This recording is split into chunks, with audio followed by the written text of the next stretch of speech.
Hello students, today we are here with our next lecture of Human Physiology Part 1. This is the 9th lecture. Hopefully आप लोगों ने पिछले 8 lectures completely watch किए होंगे. आज के lecture में हम बात करने वाले हैं small intestine के बारे में. पिछले lecture में हमने stomach का structure देख लिया था, compound structure देखा था, compound stomach, और आज हम बात करेंगे small intestine के बारे में. ठीक है, यहाँ हम स्मॉल इंटेस्टाइन का स्ट्रक्चर देखने वाले हैं. फिजियोलॉजी ऑफ स्मॉल इंटेस्टाइन हम बाद में फिजियोलॉजी ऑफ डाइजेशन के साथ पढ़ेंगे. Small intestine, the length of small intestine is basically 20 feet और it is called as 6 meter in length. ठीक है, एक नैरो पतला tube like structure, highly coiled structure small intestine हमारी होती है. ऑलमोस्ट 20 फीट तक इसकी लेंथ हो सकती है. यदि मीटर्स में हम देखें तो 6 मीटर्स के आसपास इसकी लेंथ हमारे पास होती है. This small intestine is basically divided into 3 parts. ठीक है, first part that is duodenum. ये एक छोटा सा पार्ट है. Its length is about 20 centimeters. ये बहुत छोटा सा सी शेप्ड और यू शेप्ड पार्ट है ये स्मॉल इंटेस्टाइन का. ऑलमोस्ट 20 सेंटीमीटर इसकी लेंथ होती है, बहुत छोटा हिस्सा है. Second part is jejunum. It is about 8 feet in length. ठीक है, 20 फीट में से ऑलमोस्ट 8 फीट लेंथ हमारी किसकी होती है, जेजुनम की. And third one is ilium. It is the longest part of small intestine and its length is about 20 feet. Clear? तो डियोडिनम हमारे स्मॉल इंटेस्टाइन का वो पार्ट है जो स्टमक से कनेक्टेड है. ठीक है, इट मींस स्टमक से जो पार्शियली डाइजेस्टेड फूड है, ये पार्शियली डाइजेस्टेड फूड डियोडिनम से होते हुए इंटेस्टाइन में एंटर करता है. क्लियर? डायग्रामेटिकली हम अभी इसका स्ट्रक्चर देखेंगे तो आपको ये समझ में आ गया. The small intestine is divided into 3 parts, that is duodenum, jejunum and ileum. ठीक है, चलिए अब हम इसका थोड़ा डायग्रामेटिकली देखते हैं किस टाइप से हमारा ये सिस्टम है. यहां से हमारा ईसोफेगस आ रहा है. ईसोफेगस ओपन हो रहा है स्टमक में. ये है हमारा स्टमक. ठीक है, ये स्टमक. क्लियर? ये जो पार्ट है हमारे पास, ये आपके पास था स्टमक. ठीक है, यहाँ पे स्फिंक्टर्स प्रेजेंट है, यहाँ पर स्फिंक्टर्स प्रेजेंट है. क्लियर? ये हमने बात कर लिया था. ये हमारे पास गैस्ट्रो इसोफेजियल स्फिंक्टर, और जो पाइलोरस स्टमक डियोडिनम में जहां खुल रहा है उस जगह पे भी हमारे पास एक स्फिंक्टर है, that is called as pyloric sphincter. ठीक है, sphincter means the circular muscles. ये वाला पार्ट है, it is duodenum, small intestine का हिस्सा है ये. यहां से मैं थोड़ा सा लार्ज इंटेस्टाइन बना रही हूं. यहां पर ये है हमारे पास लार्ज इंटेस्टाइन. ठीक है, this is the large intestine. और ये डियोडिनम यहां से अंदर एंटर करता है और अंदर की साइड ये highly coiled loop like structures हमें देखने को मिलते हैं. This highly coiled loop-like structure is small intestine. ये अंदर वाला हिस्सा, ये है डियोडिनम वाला पार्ट और अंदर है jejunum and ilium. This part is highly coiled ना. आप इमेजिन कर सकते हैं ऑलमोस्ट 20 फीट का ये हिस्सा है पूरा, तो ये कितना ज्यादा कॉइल्ड अंदर से होगा. तो ये हाईली कॉइल्ड हिस्सा है स्मॉल इंटेस्टाइन का. यहाँ से जो लास्ट पार्ट है, ठीक है, ये last part of small intestine ये आकर खुलता है लार्ज इंटेस्टाइन में. लार्ज इंटेस्टाइन के जिस हिस्से में ये खुलता है that part is called as caecum. ये लार्ज इंटेस्टाइन का पार्ट है और बहुत छोटा सा पार्ट है, एक ब्लाइंड स्पॉट जैसा है. It is rudimentary part. ठीक है, तो बहुत स्मॉल छोटा सा पार्ट है. इसमें हमारा स्मॉल इंटेस्टाइन आकर खुलता है और यहाँ पर इसमें एक प्रोजेक्शन लगा हुआ होता है. That projection is called as appendix. जिसे हम कहते हैं वर्मीफॉर्म अपेंडिक्स। तो ये अपेंडिक्स यहाँ पर प्रेजेंट है और इस जंक्शन पे जहां पर इलियम, ये last part of the small intestine है, दैट इज इलियम, इलियम और सीकम का जो जंक्शन पॉइंट है, ठीक है, यहाँ पर जहां पे इलियम सीकम में खुल रहा है, इस जंक्शन को हम कहते हैं इलियोसीकल जंक्शन। ठीक है, बहुत अच्छे से आपको इन चीजों को समझते हुए चलना है। इलियम का पार्ट, जो पार्ट सीकम में खुल रहा है, उस जगह पे, मतलब सीकम और इलियम का जो जंक्शन पॉइंट है, जहां पर ये आपस में एक दूसरे से मिल रहे हैं, that junction is called as ileocecal junction. Clear है? अब हम बात करेंगे internal structure of the jejunum and ileum. आपने देखा है ईसोफेगस से लेकर लार्ज इंटेस्टाइन तक हम जाते हैं तो यहाँ की जो वॉल है, ये वॉल ऑलमोस्ट वो 4 लेयर्स से बनी हुई होती है। The outer most layer is serosa, next one is muscularis, the third layer is submucosa and the inner most layer is mucosa. थोड़ा थोड़ा वेरिएशंस, थोड़ा थोड़ा मॉडिफिकेशंस, थोड़े चेंजेस हमें इस लेयर में देखने को मिलते हैं, लेकिन ईसोफेगस से लेकर लार्ज इंटेस्टाइन तक पूरा का पूरा स्ट्रक्चर जो है वो इन 4 लेयर्स का बना हुआ होता है। ठीक है, डिओडिनम वाले पार्ट में बेसिकली जितने भी डाइजेस्टिव जूसेस हैं, ठीक है, यहाँ पर वो हम नेक्स्ट लेक्चर में लार्ज इंटेस्टाइन के साथ बात करेंगे। पेनक्रियाज और लीवर से जो जूसेस आते हैं वो सारे आगे डिओडिनम में आगे कनेक्ट होते हैं। और बेसिकली जेजुनम वाले पार्ट में, jejunum is the site for the complete digestion of food. ठीक है, जेजुनम में आकर फूड का कंप्लीट डाइजेशन हो जाता है और जेजुनम में ही एब्जॉर्प्शन की प्रोसेस भी स्टार्ट हो जाती है। ठीक है, तो जेजुनम और इलियम के अंदर मोस्ट ऑफ द एब्जॉर्प्शन की प्रोसेस कंप्लीट होती है और उस एब्जॉर्प्शन के लिए जेजुनम और इलियम की जो म्यूकोसल लेयर है, the inner most layer, that mucosa have many finger like infoldings for increase the surface area of absorption. ठीक है, हम बात करते हैं उसकी। यहां पर जो इनर मोस्ट लेयर है, ठीक है, ये इनर मोस्ट लेयर पे बहुत सारे फिंगर लाइक प्रोजेक्शंस प्रेजेंट है। हमारे पास आउटर मोस्ट लेयर जो हम हमेशा से देखते आ रहे हैं, दैट इज सिरोसा। फिर हमारे पास मस्कुलरिस की लेयर है जो 2 लेयर्स में डिवाइडेड है, outer longitudinal and inner circular. फिर आती है हमारे पास थर्ड लेयर, दैट इज सब म्यूकोसा। और जो हमारे पास म्यूकोसल लेयर है, this mucosal layer has these type of finger like projections. यदि हम इसका ट्रांसफर सेक्शन देखें तो जो इनर मोस्ट लेयर है, it contains this type of finger like enfoldings to increase the surface area of absorption. ठीक है, अभी हम एक single villa, these projections are called as villi. ठीक है, सिंगल विलाय का स्ट्रक्चर कैसा होता है ये हमें देखना है। जिस तरह से हमने स्टमक की म्यूकोसा का स्ट्रक्चर देखा था जहां पे गैस्ट्रिक ग्लैंड्स प्रेजेंट थी, वैसे ही इंटेस्टाइनल म्यूकोसा में भी हमें ग्लैंड्स देखने को मिलती है। ठीक है, तो आपको समझ में आया विलाय क्या है?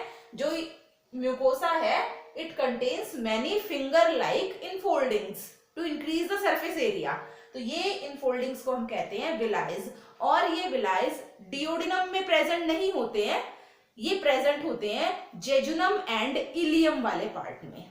ठीक है, डिओडिनम में ना के बराबर विलाय प्रेजेंट है, लेकिन जेजुनम एंड इलियम वाले पार्ट में numerous of villi are there.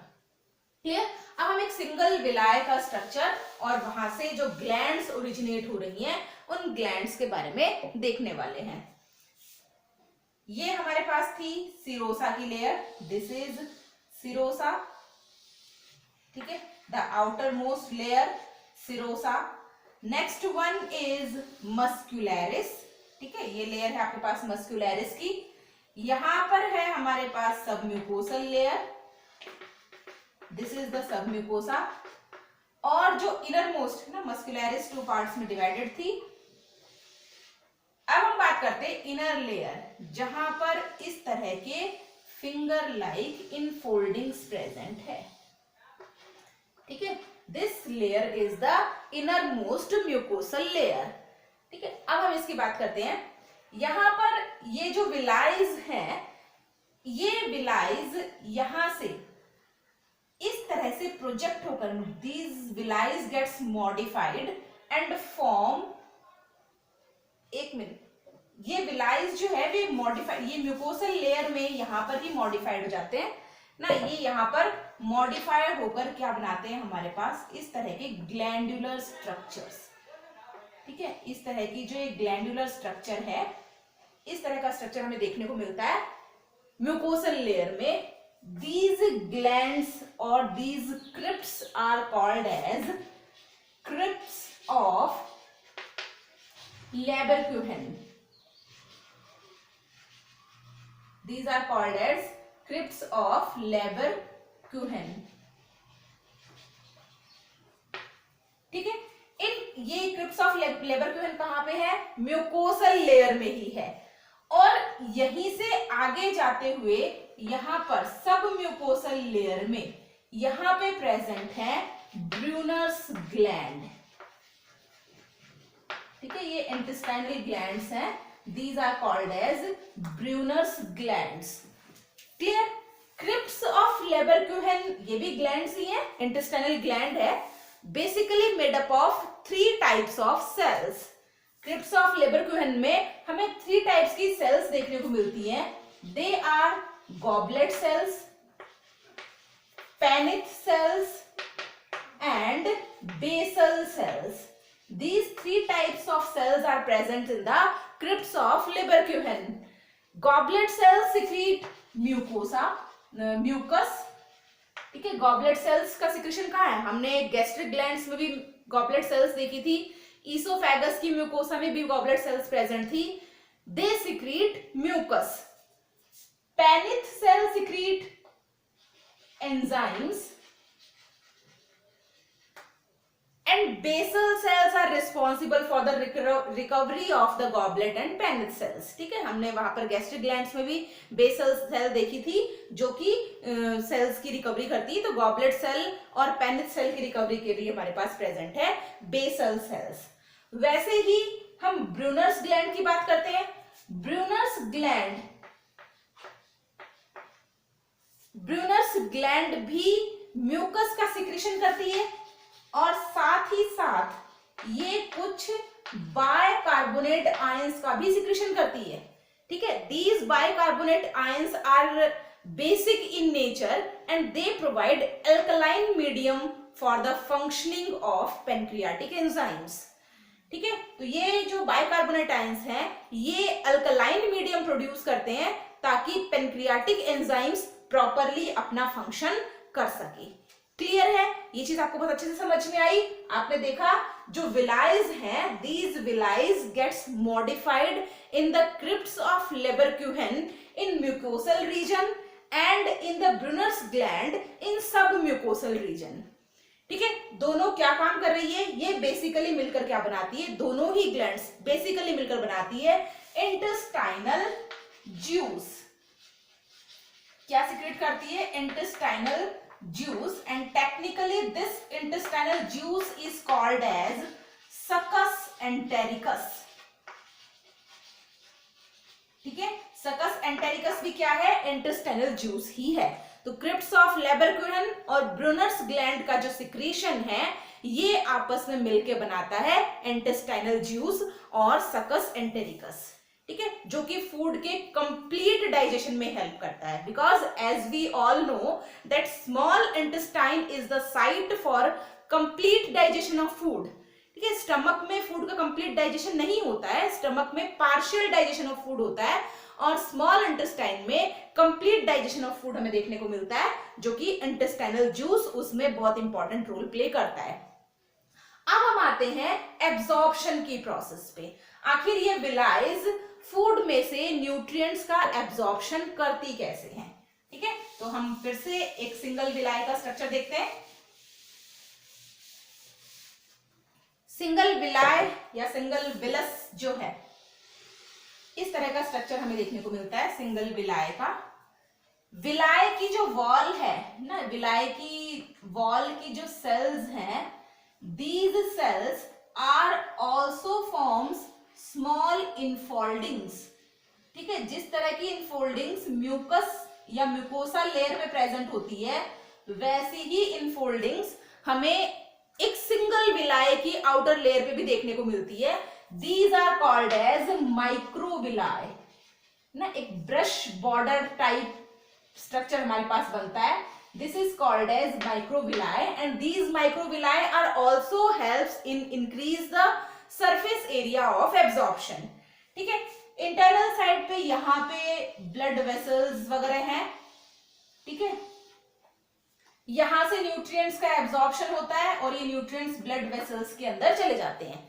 ठीक है, और ब्लड वेसल्स के थ्रू हमारे पूरे बॉडी के अंदर ये डिफ्यूज कर दिए जाते हैं। बट जो फैट पार्टिकल्स हैं या जो लिपिड के पार्टिकल्स हैं, ये डायरेक्टली हमारे ब्लड में एब्जॉर्ब नहीं हो पाते हैं, और उनको एब्जॉर्ब करने के लिए यहां पर एक लिम्फ वेसल प्रेजेंट होती है। ठीक है, this is a lymphatic vessel और लिम्फ वेसल। जो लिपिड पार्टिकल और फैट पार्टिकल्स हैं वो इस लिम्फ वेसल में आते हैं, और इस लिम्फ वेसल में जो जिस फॉर्म में वो आते हैं दैट इज कॉल्ड एज काइलोमाइक्रॉन्स। ठीक है, ये बाकी सारी चीजें हम जब फैट का डाइजेशन देखेंगे तो वहां पे आप क्लियर समझ पाएंगे। That form of lipids is called as chylomicron, and this is milky white in appearance. ठीक है, ये हमें मिल्की वाइट टाइप के दिखते हैं, तो उस मिल्की वाइट अपीयरेंस की वजह से ये लिम्फ वेसल भी हमें मिल्की वाइट कलर की दिखती है। That's why it is called as lacteal. ठीक है, इसका नाम क्या है? लैक्टील। क्यों दिया इसने? Lacta word is used for milk. ठीक है, तो यहां पर जो लैक्टील नेम हमने इसको दिया है, for what? It appears milky white in appearance due to the presence of chylomicrons। Clear है? यहां से फिर वो एब्जॉर्ब होकर ब्लड वेसल्स में जाते हैं। यहाँ पर हमारे पास आर्टरीज एंड वेन्स का नेटवर्क है, ब्लड वेसल में जाएंगे और फिर हमारी बॉडी के अंदर इजीली ये डिफ्यूज हो जाते हैं ब्लड के थ्रू। ठीक है, बहुत ज्यादा डिटेल इसको हम जब स्मॉल इंटेस्टाइन में फिजियोलॉजी ऑफ डाइजेशन की प्रोसेस देखेंगे, एब्जॉर्प्शन की प्रोसेस जब हम वहां पे देखेंगे, तो वहां पे आप इसका डिटेल्ड स्ट्रक्चर देखेंगे। फिलहाल हम इसके बारे में इतनी ही बात करेंगे। तो होपफुली स्मॉल इंटेस्टाइन का स्ट्रक्चर आपको बहुत अच्छे से समझ में आया होगा। नेक्स्ट वीडियो में हम बात करने वाले हैं लार्ज इंटेस्टाइन के बारे में। तब तक के लिए आप वीडियो को स्टार्टिंग से एंड तक वॉच करिए और स्मॉल इंटेस्टाइन के स्ट्रक्चर को समझने की कोशिश करिए। Thank you very much.